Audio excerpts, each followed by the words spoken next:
M3 Capítulo 1 Encontro e Desencontro. Não podia acreditar. Finalmente a nave de M surgia sobre as rochas da praia numa noite iluminada de estrelas. Minha alma estava novamente feliz. A espera havia sido muito longa, porém, agora tudo voltava a estar bem no universo. O raio de luz amarela surgiu e eu me deixei içar por ele até que cheguei no interior do veículo cósmico, em uma pequena sala de recepção. Em minha mente só estava Vinca, minha noiva extraterrestre, minha alma gêmea. Voltaríamos a nos encontrar após uma triste separação. Meu coração ia batendo acelerado de alegria. "Bem-vindo a bordo", disse sorridente um estranho jovem que apareceu ante a mim para me receber. Isso me pareceu muito estranho, porque eu esperava ver ali M ou Vinca. M não pôde vir desta vez, mas entre, Pedro, já falaremos. Tratava-se de um magro e esbelto menino, muito mais alto que eu, que evidentemente pertencia à raça de Vinca, os Suamas. Como ela, ele tinha a pele rosada, os olhos cor violeta e as orelhas pontiagudas na parte superior. "Vinca está a bordo?" perguntei antes de ingressar no salão de comandos. "Sim, aqui está. Entre para vê-la." Suspirei aliviado e feliz, e logo entrei. Lá estava aquele olhar mágico, ao fundo do recinto. Vinca estava esplêndida. Meu peito se encheu de ternura, e meu sorriso brotaram faíscas de luz.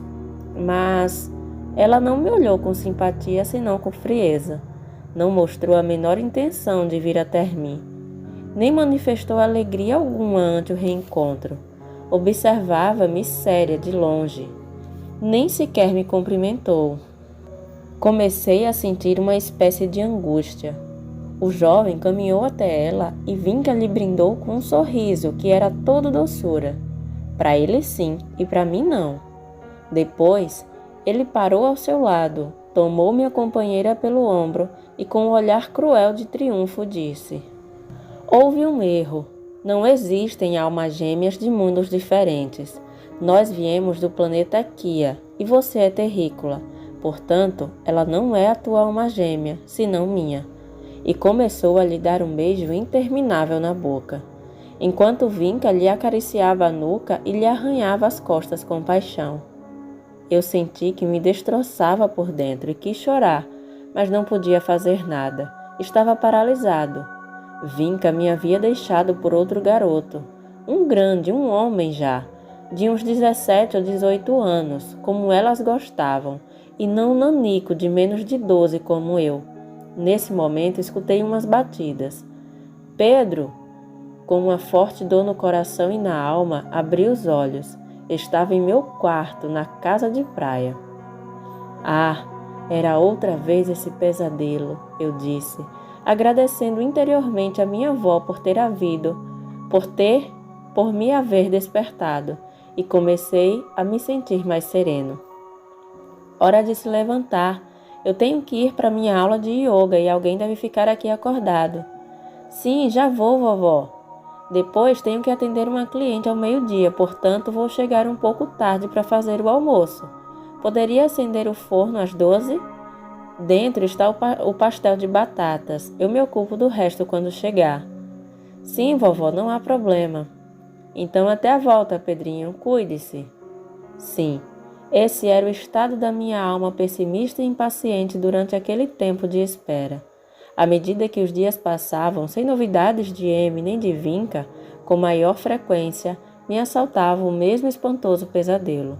Porém, só isso, um mau sonho, por sorte. Minha avó teve um ataque de rejuvenescimento. Fazia yoga, tomava vitaminas, vestia-se mais juvenilmente e retomou seus antigos ofícios. Não sei se cabeleireira, cosmetóloga, depilador ou algo assim. Agora passava muito menos tempo em casa. Aliás, aproveitava para trabalhar no balneário fazendo visitas a domicílio. Isso nos permitiu dispor de mais recursos e podíamos ficar na casa de praia por todo o verão.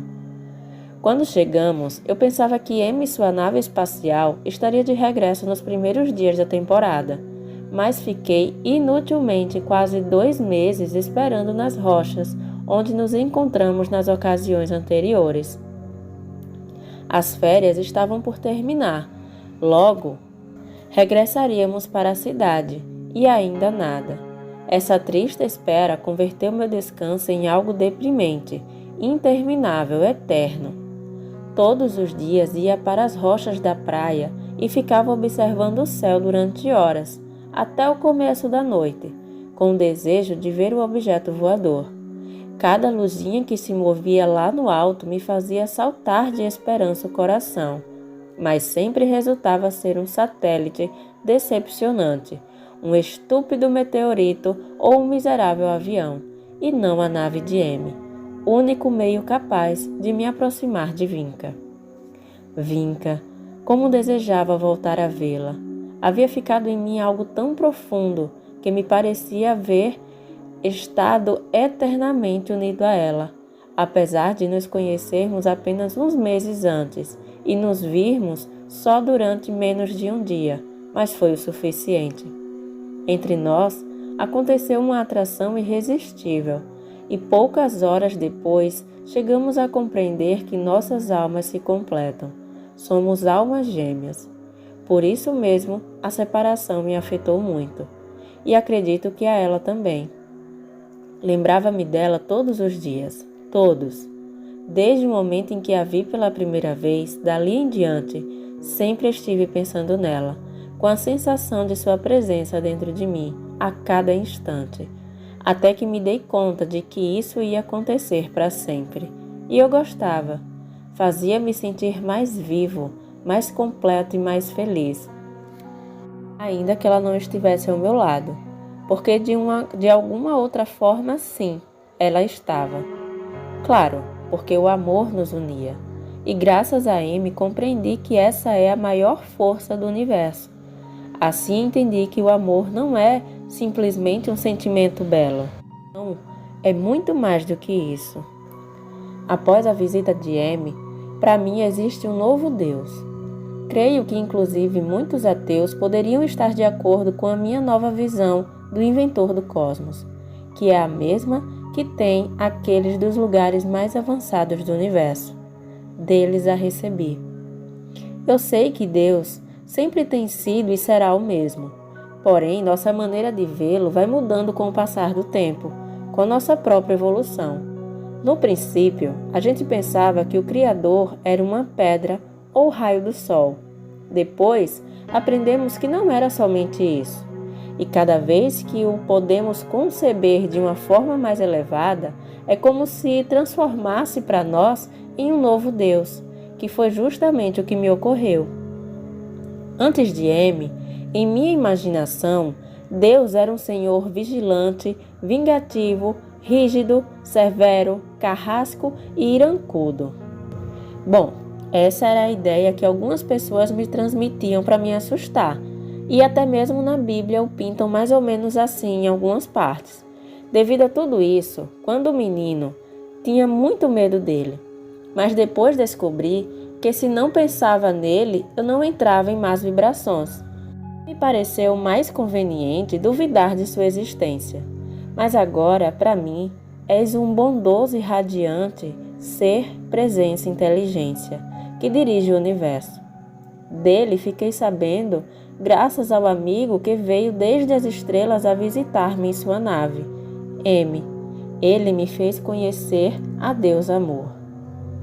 Agora sei que lhe presto atenção, porque deixou de ser uma ideia imaginária e se transformou em algo que eu posso sentir, vivenciar e experimentar. Claro, como o amor é Deus, cada vez que eu sinto amor, estou experimentando a Deus, naturalmente.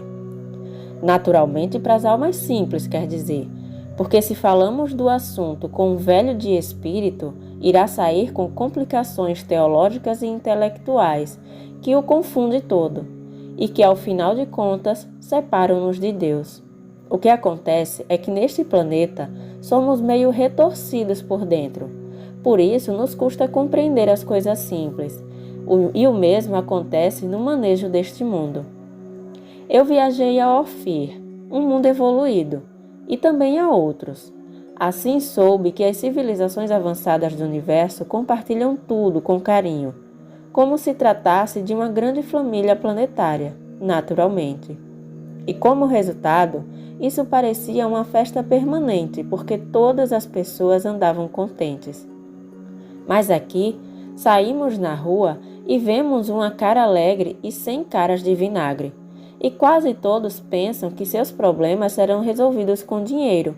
Mas embora mais rico é um lugar, mais caras de vinagres e mais empedradas as caras.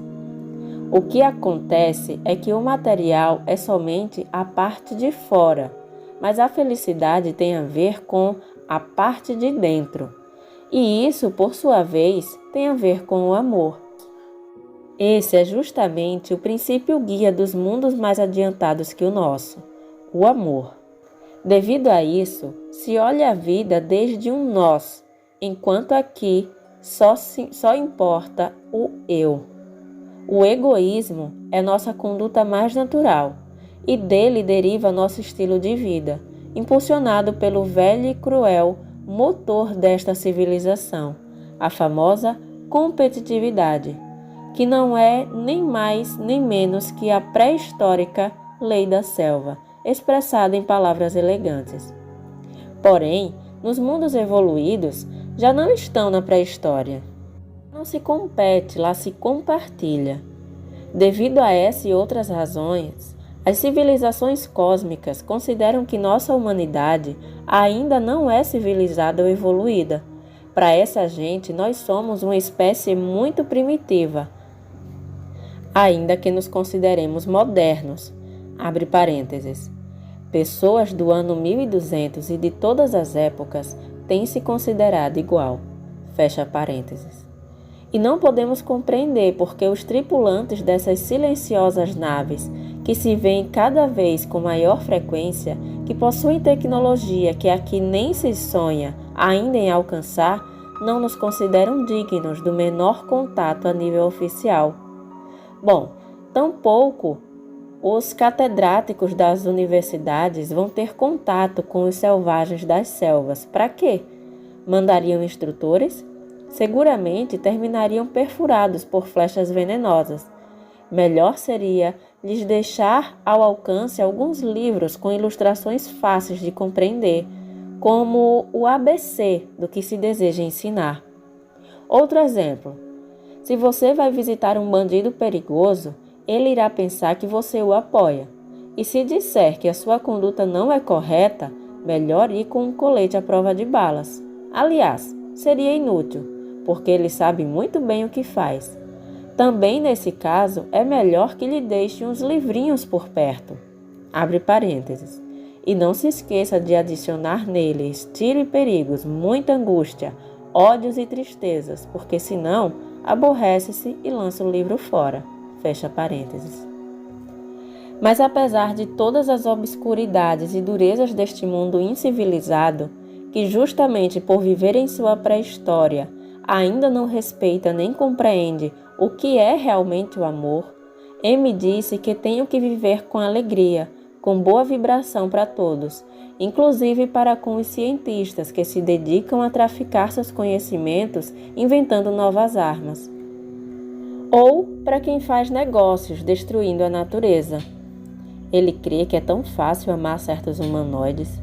Segundo ele, esses benfeitores da humanidade, entre aspas, eu os colocaria todos presos para que não façam mais danos, não é que sejam maus, senão que ignorantes. Devido a isso, a solução não é lutar ou combater. O remédio não consiste em apagar do mapa nem prender ninguém, lamentavelmente, senão em ensinar a ajudar a mudar a mente e o coração, pelo menos dos mais jovens, que poderiam chegar a ser diferentes. Abre parênteses. Agora que me dei conta, adulterar, tem a mesma raiz. Fecha parênteses. Digo que poderíamos chegar a ser distintos e conduzir o mundo de uma forma mais humana há algum tempo. Mas não é seguro porque na escola não nos ensinam a ser melhores pessoas. Nossa educação não está orientada à parte de dentro, senão a de fora. Por esse motivo, a única coisa que fazemos é memorizar datas, e não justamente datas que nos levem para a felicidade, ou que nos façam compreender o sentido superior da vida, acumulando datas referentes à parte de fora de tudo.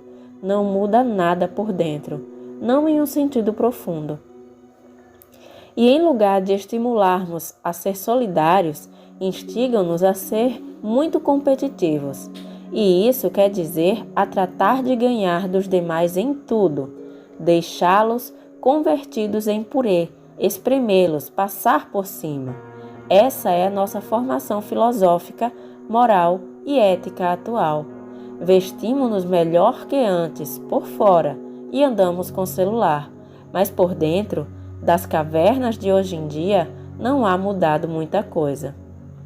Diante desse panorama, parece-me às vezes que minha geração também não vai fazer nada diferente. Haverá outra? Eu tenho mudado.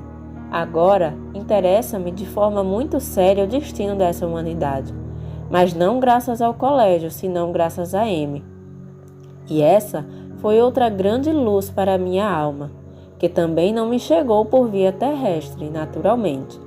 Porém, os amigos de cima não podem andar despertando a todos, um por um. E como por aqui embaixo não há muito interesse no melhoramento interior da espécie humana, não vejo uma mudança fácil neste mundo, a menos que produzamos um desastre tão espantoso que, se sobrevivermos, obrigue-nos a mudar, a construir um mundo diferente do atual. Mas M disse que a ideia é mudar o mundo sem que haja grandes desastres, e para colaborar nisso, deu-me a missão de escrever estes livrinhos, que mostram a mais elementar e básica forma de viver dos mundos e das pessoas com maior evolução que a nossa. Já disse que por essas alturas guiam-se pelo princípio fundamental do universo, ou a lei fundamental do universo. Essa foi uma outra grande luz de origem não terrena em minha vida. Quer dizer, o amor. Algo muito natural e claro. Algo que leva a buscar o maior bem possível para todos. Mas apesar do romantismo ou espiritualismo que possa parecer isso, através das escuras distâncias do entendimento, nestes luminosos mundos, trabalha-se sobretudo em centros de investigação e em universidades, onde realizam-se muita atividade orientada ao desenvolvimento espiritual, porque lá espiritualidade e ciência é a mesma coisa. E sabem que tudo depende do amor. Aqui não. Aqui tudo depende da bolsa de valores, dos bancos. O lógico seria que algo tão delicado e complexo como o mundo fosse dirigido por cientistas e sábios. Mas neste planeta não nos guiamos pelo amor, e por isso não somos lógicos. Um leitor muito intelectual diria que o que eu acabo de dizer é incoerente, porque não tem nada a ver o amor com a lógica. Entretanto, aqui vai outra luz atribuída por M. O amor é a suprema lógica.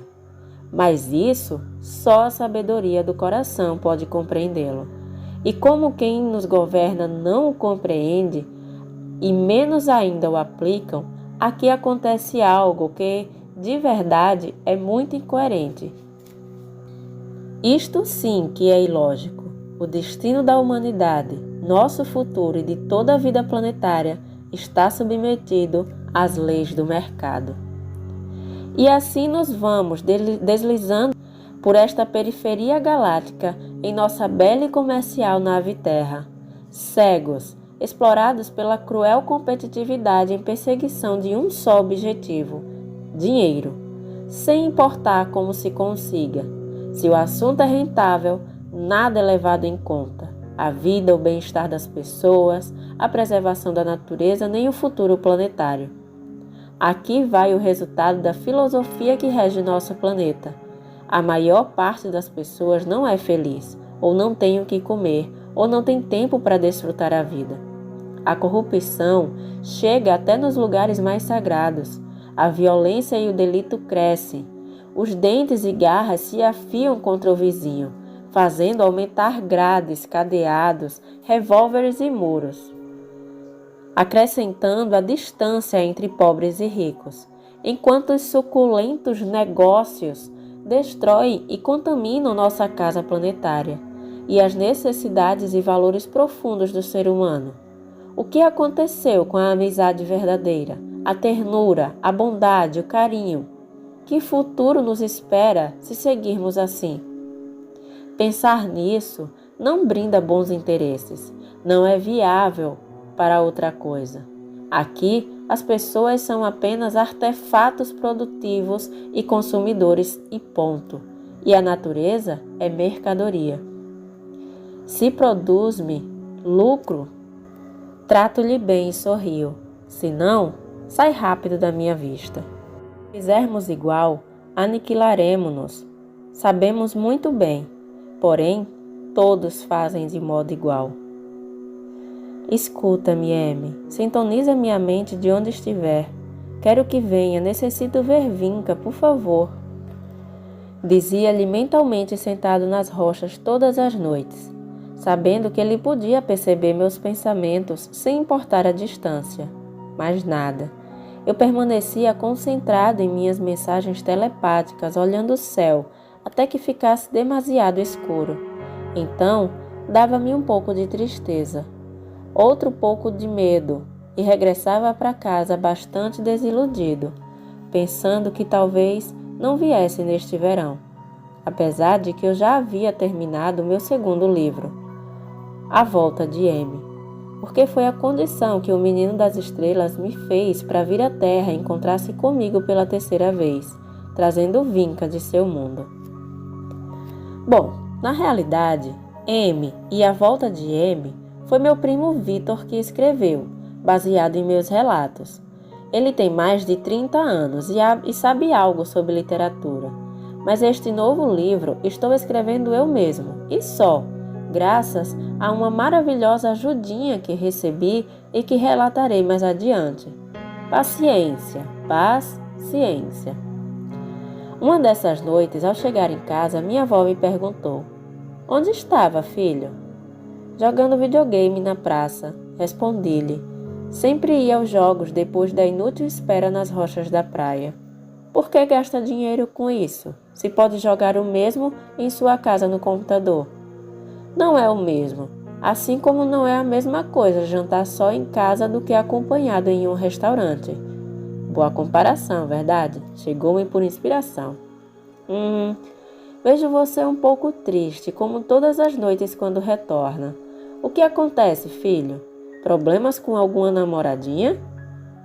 Sim, tratava-se justamente disso, mas não podia dizer que minha namorada, que minha amada, meu amor de todas as existências, minha querida alma gêmea, é uma menina extraterrestre que vive a milhões de quilômetros e que nosso encontro depende de M, outro extraterrestre, e de sua nave espacial.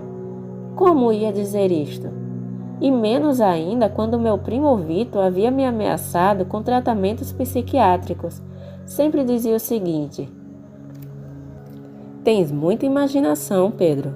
E se lhe ocorrem coisas interessantes, por isso faço o trabalho ajudando-te, para que fiquem em condições de serem publicadas.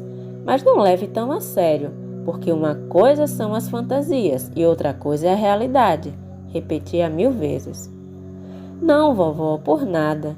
É que não consigo superar um recorde em um dos jogos.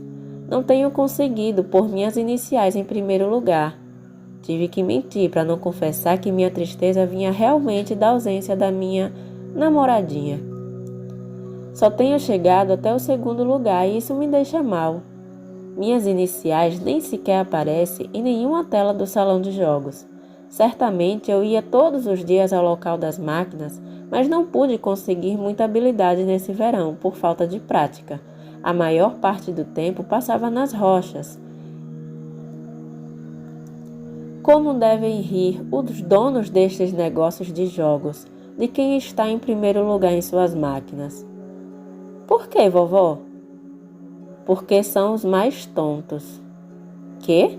É o contrário, disse, mas não me escutou.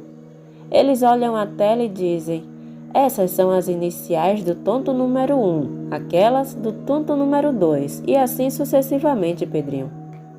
Parece-me que falas o que não conheces.